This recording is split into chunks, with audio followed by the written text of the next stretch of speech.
Olá, seja bem-vindo, né? Seja bem-vindo ao canal, seja bem-vindo ao vídeo. O vídeo hoje a gente vai falar especificamente sobre tributação, né? Então, assim, é um conteúdo, é uma matéria que cai muito em prova, né? Então, que no mínimo 10 questões a gente vai tratar aqui e a gente vai tratar de uma maneira diferente, né? Diferente. Como muita gente tem dúvidas específicas sobre tributação, é, eu estudei assim, né, para as minhas certificações, estudei assim, e é aqui também que eu vou tentar ajudar vocês a absorver um pouco melhor o conteúdo, né? Tradicionalmente, o que a gente tem? Tem lá na CPA 10, a gente tem em CPA 10 três módulos que vão tratar especificamente sobre ativos, né? É o módulo 5, 6 e 7, né? Aqui na 10. O módulo 5, fundo de investimentos. Módulo 6, os renda fixa e renda variável. E módulo 7, especificamente sobre previdência complementar. Na CPA 20, a gente tem os módulos 4, 5 e 6. Muito parecido também, né? O módulo 4 trazendo sobre ativos de renda fixa e renda variável, né? Aí um leque um pouco maior. Módulo 5, fundo de investimento. E módulo 6, previdência complementar, né? Previdência privada, PGBL e VGBL. Então a gente se acostuma, e é natural também a gente estudar dessa forma, né? Por módulos, né? Então a gente vai estudar especificamente as características de lá da renda fixa, do CDB, dos títulos do Tesouro Direto. Depois a gente vai estudar as características dos fundos de investimentos. Depois a gente vai estudar as características da previdência, né? Então, mais uma vez, né? Sempre falo muito isso nas mentorias que a gente tem, nas aulas ao vivo, é que a prova ela não é difícil, né? Então, se não é uma prova difícil, porém é uma prova bastante longa, né? Com muito conteúdo. Então, por isso, né, acaba se tornando uma prova tão difícil de se passar. Mas o conteúdo em si não é tão difícil. Aí o que é que eu faço aqui? O que é que eu sugiro? O que é que eu trouxe aqui hoje? Né? A gente vai esquecer um pouco os produtos especificamente, individualmente. A gente vai juntar eles no que forem parecidos, né, no que forem iguais. E assim a gente acaba passando por módulos. Né? Então, como eu trouxe esses três módulos de cada certificação, a gente vai passar pelos três. Né? Mas aí não trazendo os pontos específicos de cada produto, mas trazendo o que eles têm em comum, que é a tributação. Né? Então a gente vai ver aqui quais são esses impostos, né? Como eles são cobrados, qual a ordem de cobrança entre eles, se é um investidor que precisa recolher isso via DARF, ou se é a própria instituição que o fará. Né? E aí a gente, juntando em grupos, né, a gente consegue ter uma visão mais macro desse tipo de cobrança, né? Então, para começar, né, para iniciar, a gente já vai trazer o primeiro imposto, né, o IOF, Imposto sobre Operações Financeiras, né? O que que acontece com o IOF? Ele, em comparação com o imposto de renda, ele não tem tanta importância assim, né? O imposto de renda ele é muito mais importante, vamos dizer assim, muito mais cobrado, né? Não em caráter de importância, mas é muito mais lembrado, muito mais cobrado. Então o que que acontece? O IOF ele vai incidir até o 29º dia, né? Isso aqui provavelmente já temos isso de cabeça, né? Já temos isso bem tranquilo, decorado. Então até o 29º dia ele será cobrado. E aí, claro, quanto mais dias eu ficar, menos eu vou ser cobrado, né? Uma alíquota menor vai incidir sobre o meu rendimento. Então lá no primeiro dia é 96%, né? E dali para frente vai diminuindo. Eu preciso aprender essa tabela? Não preciso, né? Não é cobrado nem CPA 10, nem CPA 20. A gente não precisa ter ela decorada, né? O que a gente precisa saber? No primeiro dia, um exemplo aqui, vou ser cobrado em 96% do meu rendimento e lá no 29º dia somente 3%. No 30º dia, naturalmente, já vou estar isento dessa cobrança, né? E aí, também muito simples, muito tranquilo. Acredito que isso aqui não seja dificuldade de ninguém, né? A ordem de cobrança é: primeiro eu cobro o IOF, depois eu cobro do que sobrar o imposto de renda. Então, como a gente faz esse cálculo? Vou trazer um exemplo aqui com números bem redondinhos, né, para ficar fácil. Eu faço um aporte de R$ 100, faço um aporte de R$ 100 e resgato lá depois de 15 dias, por exemplo, né, 110 reais. Aqui é o resgate, né? Tive um lucro de R$ 10. Então, sobre os R$ 10 do meu lucro, vou ter a incidência do IOF. Nesse caso aqui, por ter ficado 15 dias, né? A gente vem na linhazinha aqui do 15 dias, 50%. Então, desses R$ 10, fico com 5, né? R$ 5 é o meu retorno líquido, né? Líquido, já cobrado o imposto, né? Se for isento de imposto de renda, né? Se não for isento de imposto de renda, aí em cima desses R$ 5 eu vou precisar fazer o cálculo. Mas mais uma vez, não acredito que essa seja a dificuldade, né? Então aqui é bem tranquilo. Já vimos isso em aula, já foi visto naturalmente em questões. Então a gente precisa focar e seguir um pouco mais, né? Não vamos ficar presos aqui. Então, existem alguns produtos que são isentos de imposto de renda, né? E para esses produtos que há isenção para o imposto de renda, também haverá essa isenção para o IOF, né? Então, bem tranquilo. Que foi isento para o imposto de renda, vai ser isento também para o IOF. E aí a gente tem, claro, né, uma exceção que é em renda variável. Então, ações, todos os produtos vinculados à renda variável, fundo de investimento em ações, BDR, que são alguns produtos que eu não tenho isenção de imposto de renda, então eu vou precisar pagar imposto de renda, porém eu tenho isenção do IOF, né? E aí sempre, né, também a gente tenta trazer isso, o porquê. Por que que eu tenho isenção do IOF? Porque são produtos muito voláteis, né? Então assim, eu posso ficar muito tempo com uma ação, porém pode acontecer alguma coisa que não eu não tenho controle, o mercado não tem controle e aquele preço ele pode despencar, enfim, pode acontecer alguma coisa muito de repente e eu precisar me desfazer daquele produto, né? Então tem uma rotatividade muito grande.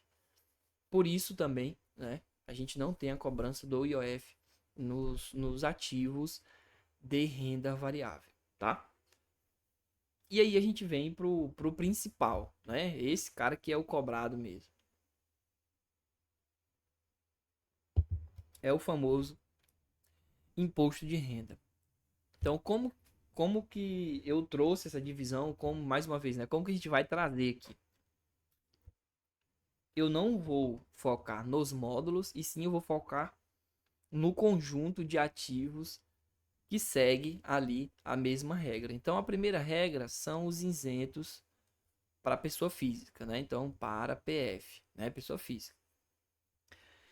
Aqui já sabemos também tranquilamente, né? Poupança, LCI, LCA, CRI e CRA, debêntures incentivadas, dividendos lá em ações e os aluguéis lá nos fundos imobiliários, né? Então, toda essa turma aqui eu vou ficar isento do pagamento de imposto de renda caso eu seja pessoa física, né? Se for um PJ, se for um PJ, vai pagar, tá? Vai pagar.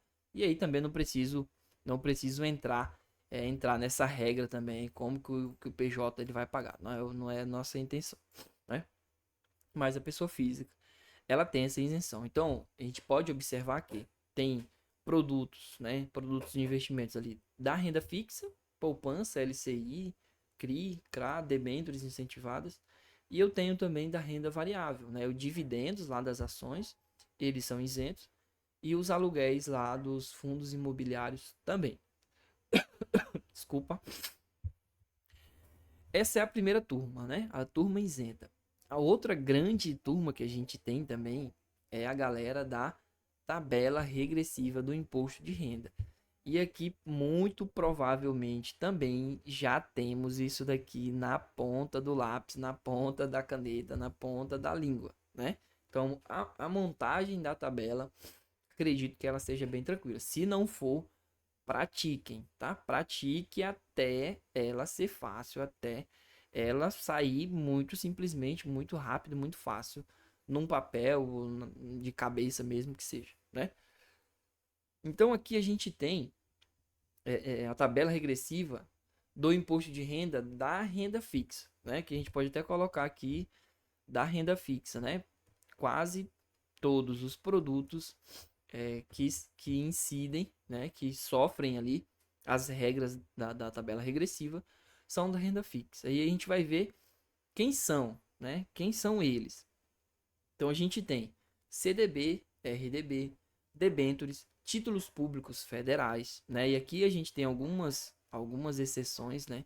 O swap e o COI, letra financeira, né? Letra de câmbio, né? Ali tá de crédito, mas é de câmbio. Fundos de curto prazo no resgate e fundos de longo prazo no resgate também. Então aqui muito fácil, muito tranquilo. A gente vai ver a questão, vai tentar identificar ali o que a questão quer. Se a questão estiver trazendo a cobrança do imposto, muito tranquilamente eu vou olhar o prazo e vou fazer ali o cálculo, né? E sempre é um cálculo de cabeça, né? Nunca a prova ela vai trazer um cálculo muito complexo, tá? Tanto de prazo, por exemplo, ela não vai trazer uma pessoa que fez uma compra em 1º de janeiro e vendeu em 30 de junho, por exemplo, né? Então, assim, eu não sei se aí dá 180, 179, 188, 182, então assim fica muito próximo, né? Eu vou precisar contar fio a fio, né? Dia a dia. Fevereiro tem 28, em março tem 31, então eu não vou precisar fazer isso, tá? Na prova. Então, fiquemos tranquilos com relação a isso.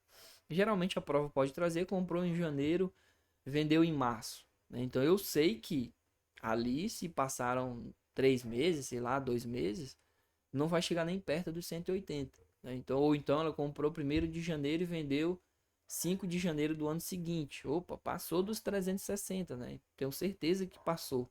Não preciso ficar contando. E outro ponto aqui também, principalmente para a turma de CPA 20, tá? Principalmente para a turma de CPA 20. Letra financeira e letra de câmbio. O que que acontece? É uma regra do produto que o prazo deles é de no mínimo 2 anos, tá? No mínimo 2 anos. Então, o que que vai acontecer aqui automaticamente, né? Automaticamente. Se o prazo mínimo dele é de 2 anos, então eles vão cair aqui na alíquota de 15%, tá? Na alíquota de 15%, justamente porque o prazo mínimo deles já é 720, né? Então, assim, eles vão precisar passar, não tem jeito, eles vão passar disso, tá? Da mesma forma, o fundo de curto prazo, né? Então, lá no resgate, e aqui não tem erro, tá, gente? Ah, eu comprei um fundo de renda fixa, curto prazo, né? Comprei lá e comprei no dia 1, né? Para ficar mais fácil, que a gente não ficar fazendo conta, e vendi no dia 400. Então passei 400 dias com esse fundo, vou fazer o resgate e aí a questão ela vem perguntando quanto que eu vou pagar de imposto de renda. E aí a gente confunde tudo, come cotas, não é? Como que aconteceu, o que que vai acontecer, né? Então a gente precisa saber que o fundo de investimento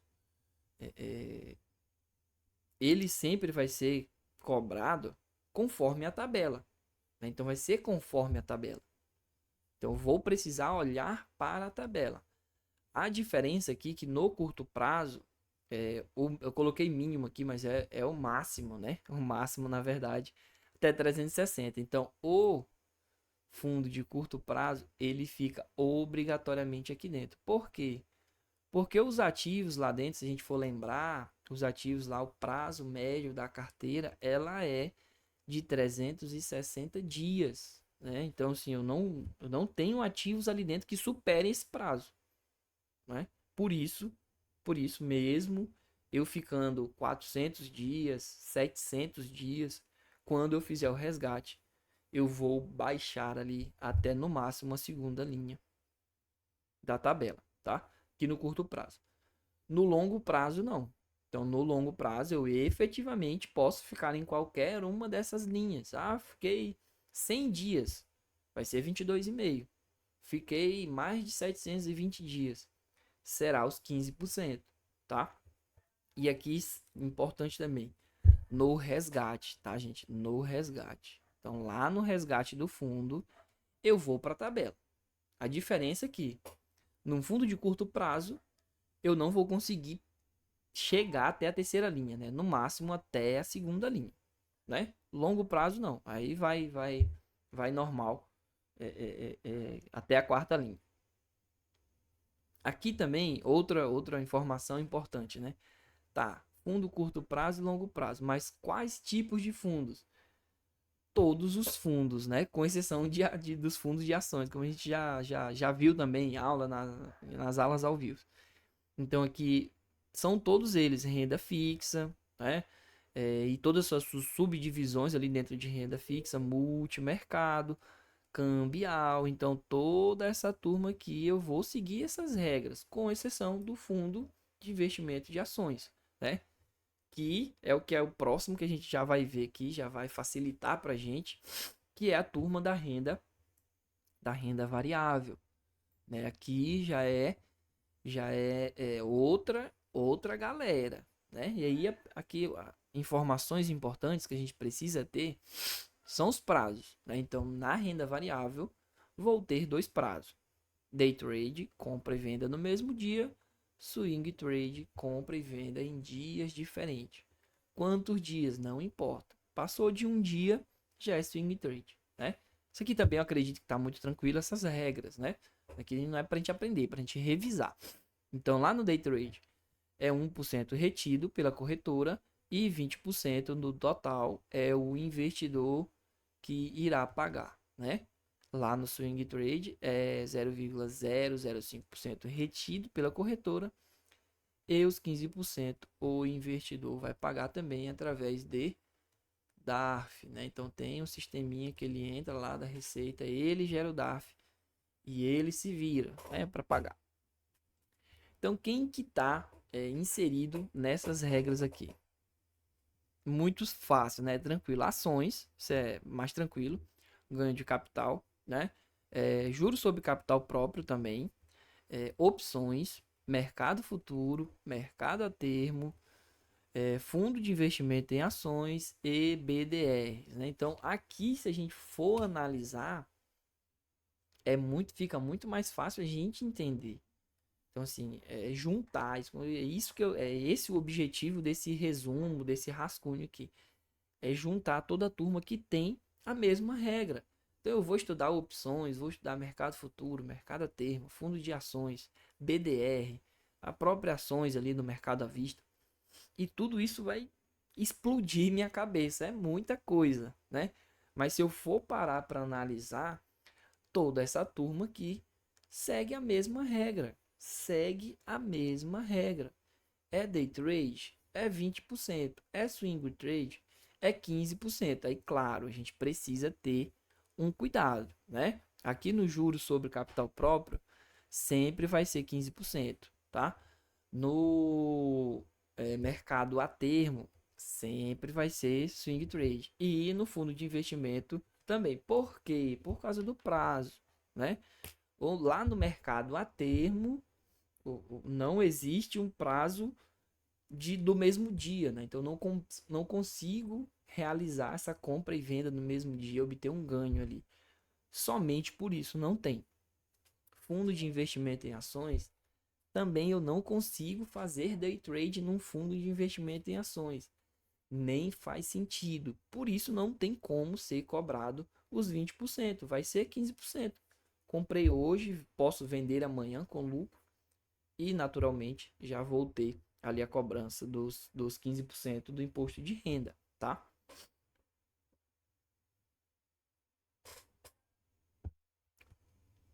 para opções também, para o mercado futuro também.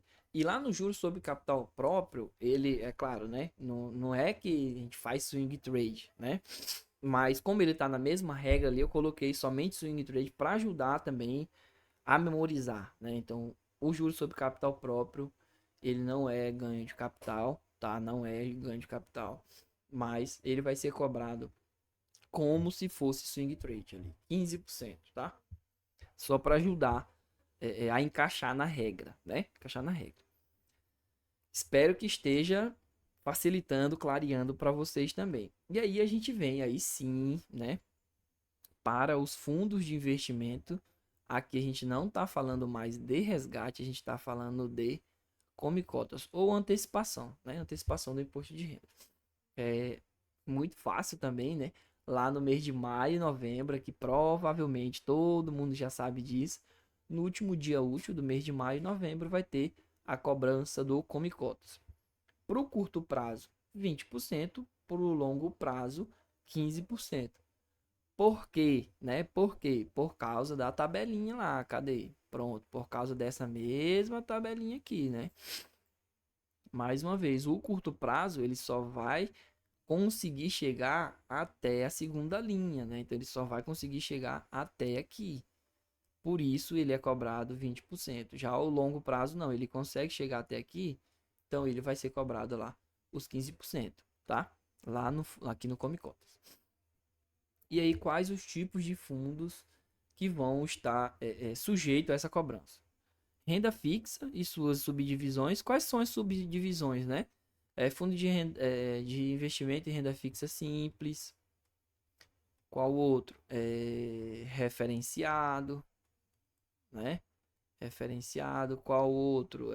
Crédito privado. Crédito privado. Então, todos esses fundos de renda fixa serão cobrados ali o Come Cotas. O multimercado, que não tem ali não tem uma regra de patrimônio líquido, né? O mínimo. E o cambial, né? Que está mais voltado ali para investimentos no exterior, como moeda estrangeira. E para facilitar, já essa é boa, né? E para finalizar, a gente chega lá na previdência complementar. Mais uma vez também, não vamos entrar a fundo no produto, né? Nas características do produto, que a gente está falando somente de imposto, tá? Então aqui, o que vai acontecer, né, na previdência complementar, né? De cara, não há. Isso aqui também provavelmente já está muito tranquilo, né? Não há come cotas, tá? E a gente vai ter duas tabelas para poder escolher a forma de cobrança, né? Tabela progressiva e tabela regressiva. E aqui, mais uma vez, né? Eu sempre trago isso também nas aulas ao vivo, no resumo que a gente faz. Para PGBL ou VGBL, né? Então, como que vai ser? Qual que é melhor para um? Qual que é melhor para outro? E aqui a resposta é: não interessa qual desses dois caras aqui a gente está falando, né? Então, assim, a gente não pode confundir. Vou precisar escolher entre VGBL e PGBL normal para o cliente, né? Vou oferecer para o cliente a melhor opção para ele. E independentemente do que eu escolher, depois eu vou olhar se é tabela progressiva ou se é tabela regressiva. A diferença entre elas. A regressiva, né? Longo prazo, então aqui é para o longo prazo. Progressiva. Se eu precisar no curto prazo, né? Se eu precisar do recurso no curto prazo. E aqui também, se eu fizer um resgate maior, né? Se eu tiver mais dinheiro para resgatar, vai fazer mais sentido a tabela regressiva aqui. E aqui, se eu não fizer um resgate tão alto, né? Se eu fizer um resgate tão alto, vai fazer mais sentido a progressiva, tá? Então a gente precisa saber disso. Mas o principal é o prazo. Longo prazo pode ir sem medo na regressiva, porque a alíquota é menor, né? 10%. Muito melhor pagar 10 do que pagar 15 na progressiva, né? Então, na progressiva, eu vou ter a retenção de 15% no imposto de renda, do ano vigente e no ano seguinte eu faço eu faço o ajuste, né, na minha declaração anual de imposto de renda, tá?